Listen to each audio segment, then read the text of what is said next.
Kenalkan, nama saya Unika Anatoli. Domainnya ini 210211164.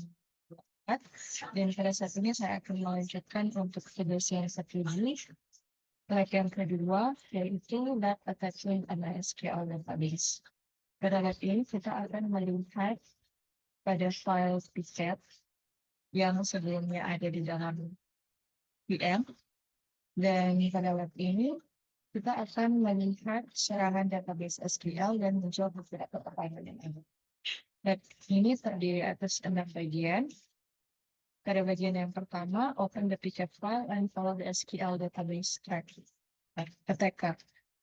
Pada bagian yang pertama ini kita akan membuka pertama-tama Wireshark dengan cara di dalam jendela CyberOps, pilih application, kemudian CyberOps, dan Wireshark.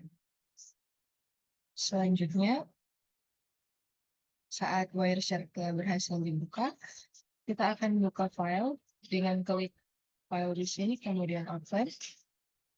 Dan pada home analysis, kita akan cari file SQL_lab.pket yang ada di dalam file lab, di dalam folder lab supported files. Dan di sini kita klik pada SQL_lab.pket, kemudian open. Ini adalah tampilan yang ada di dalam file SQL_lab.pket. Dan ada pertanyaan, what are the two IP addresses involved in this SQL injection attack based on the information displayed? Jadi di sini pada line yang ke-30, IP address-nya adalah 10.0.2.15 dan 10.0.2.4. Step yang kedua, view the SQL injection attack. Pada step ini kita akan melihat awal dari serangan ini. Dengan cara yang pertama, pada jendela Wireshark ini, kita klik pada line 13, kita klik kanan, kemudian pilih follow, dan HTTP string. Ini adalah tampilan di dalam line 13 tadi. Kemudian, yang merah itu adalah merupakan source yang dikirim dari GET request ke host 10.0.2.15. Dan yang biru ini adalah destination device yang merespon balik ke source.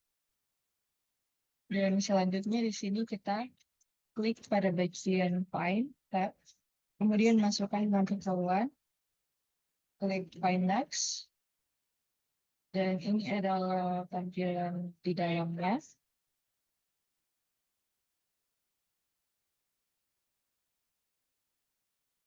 Di saat kita memasukkan string 1 equal 1 atau 1 sama dengan 1.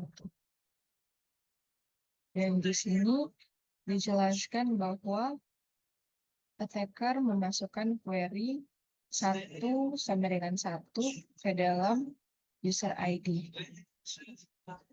Pada target 10.0.2.15 untuk melihat apakah aplikasi ini rentan terhadap SQL injection. Dan alih-alih aplikasi merespon dengan pesan kegagalan login, aplikasi merespon dengan catatan dari database, yang mana penyerang telah memverifikasi bahwa mereka telah berhasil memasukkan perintah SQL dan database akan merespon, di mana string pencarian 1 sama dengan 1 ini membuat pernyataan SQL akan selalu benar. Dalam contoh ini, tidak peduli apapun yang dimasukkan ke dalam field, itu akan selalu benar. Selanjutnya, kita close follow HTTP stream window. Dan pada bagian ini kita akan clear.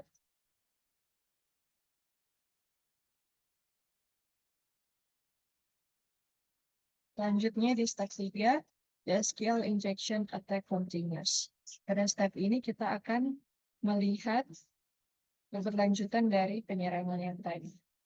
Yang pertama, kita klik kanan pada line 19. Kemudian pilih follow HTTP stream. Tampilannya kurang lebih seperti ini. Dan sama seperti tadi, pada bagian file, kita masukkan one eval1, by next. Di sini sudah ditampilkan hasil pencariannya. Dan di sini dijelaskan juga bahwa penyerang atau attacker telah memasukkan query 1 atau 1 union select database user, dan ke dalam bagian user ID pada target 10.0.2.15,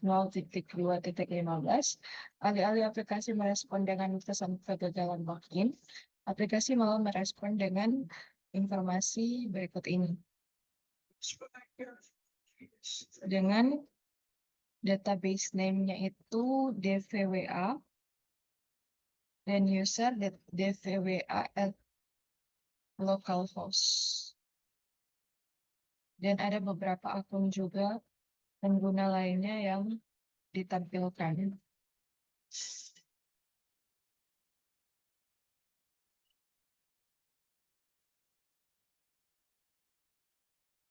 Dan pada step yang keempat, maaf sebelumnya kita akan close kemudian clear. Pada step yang keempat, the SQL injection attack provides a system information. Jadi dalam konteks ini, attacker melanjutkan dan mulai menargetkan informasi yang lebih spesifik.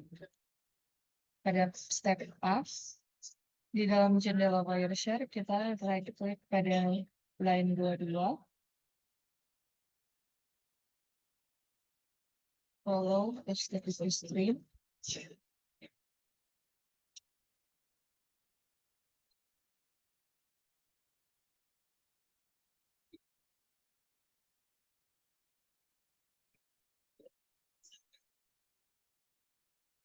Dan sama seperti tadi.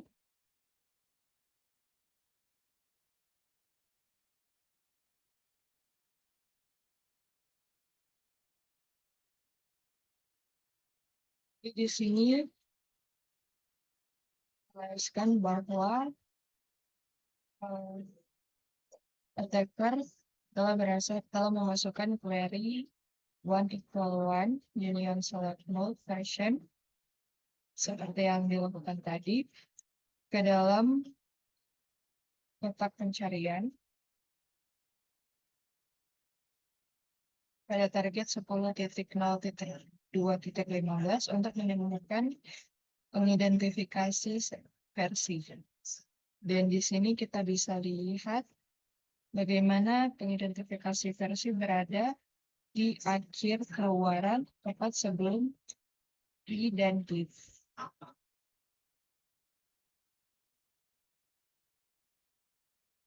Dan ada pertanyaan di sini, what is the version? Versinya yang digunakan di sini adalah MySQL 5.7.12. Lanjut, kita tutup dan clear menu filter.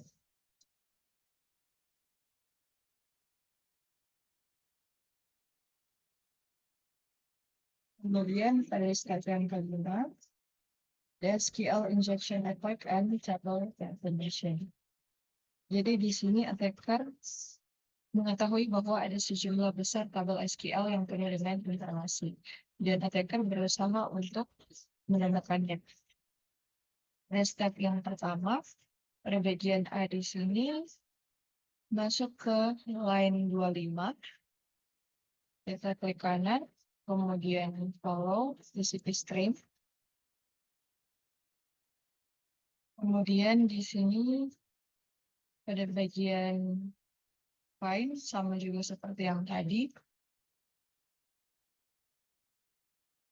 Kita akan masukkan query users.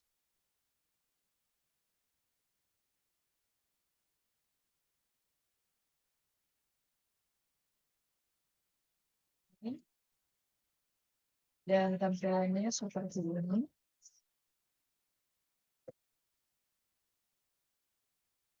Dan di sini dikatakan bahwa attacker telah memasukkan query ke dalam kotak pencarian ID pengguna pada target 10.0.2.15 untuk melihat semua tabel dalam database.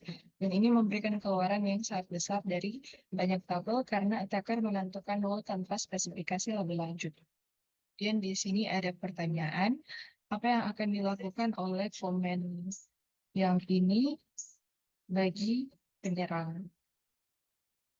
Jadi, database akan memberikan output yang jauh lebih pendek yang difilter berdasarkan kemunculan kata user. Seperti yang kita lakukan tadi dan ditampilkan tadi. Dan selanjutnya kita akan close dan clear display.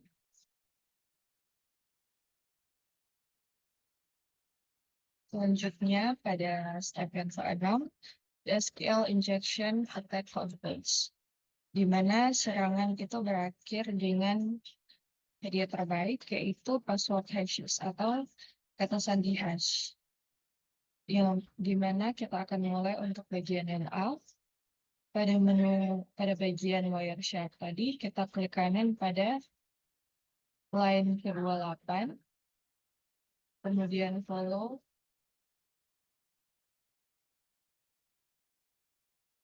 TP stream, kemudian masukkan 1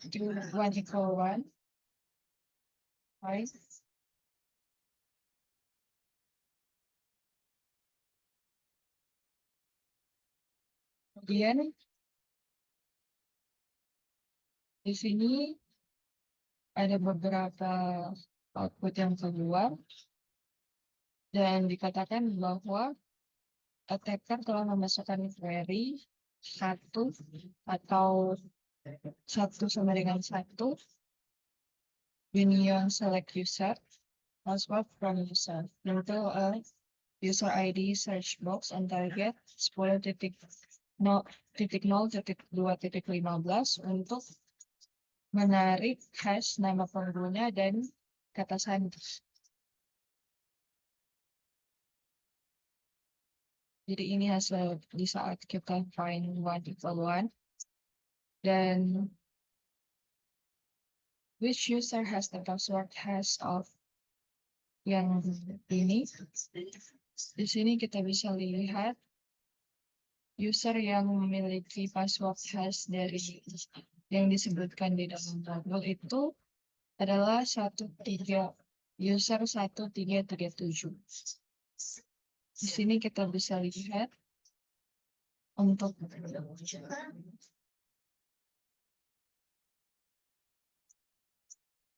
pas untuk user 1337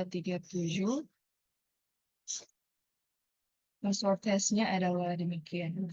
Selanjutnya, dengan menggunakan website seperti crackstation.net, copy the password hash antara password hash cracker and get cracking. Jadi pada saat ini kita akan membuka file, buka web browser, dan kita akan coba crack untuk password hash yang tadi, dan akan melihat plain text-nya.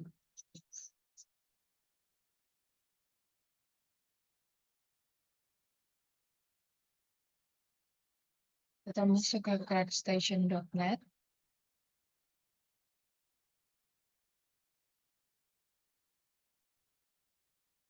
Di sini kita bisa lihat lewat situs crackstation.net. Password hash yang tadi itu plain text-nya adalah Charlie. Selanjutnya kita akan tutup semua jendela setelah dibuka tadi. Dan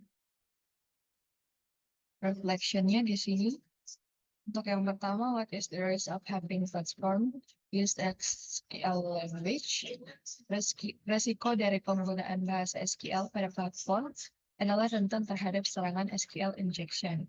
Serangan ini dapat memungkinkan penyerang untuk mengambil alih atau memodifikasi data dalam database, bahkan merusak integritas data secara keseluruhan. Yang mana hal ini dapat mengakibatkan kerugian finansial, kehilangan informasi sensitif, atau bahkan kerusakan reputasi perusahaan. Yang kedua, browse the internet and perform a search of prevent SQL injection attacks. What are the two methods or steps that can be taken to prevent SQL injection attacks? Jadi ada dua metode atau step yang biasanya digunakan, yaitu yang pertama menyaring input pengguna, di mana pastikan semua input yang diterima dari pengguna difilter dan divalidasi secara ketat sebelum digunakan dalam pernyataan SQL, yang mana ini dapat mencegah penyerang untuk menyisipkan kode SQL yang berbahaya. Kemudian yang kedua yaitu menggunakan parameter dengan pernyataan SQL. Gunakan parameter dalam pernyataan SQL, terutama dalam pernyataan yang dihasilkan secara dinamis, di mana hal ini membantu menghindari masalah injeksi karena nilai parameter tidak direpresentasikan sebagai kode SQL. Dan demikian untuk lab 2. Attacking MySQL database. Dan lab yang selanjutnya akan dijelaskan oleh teman saya. Sekian dan terima kasih.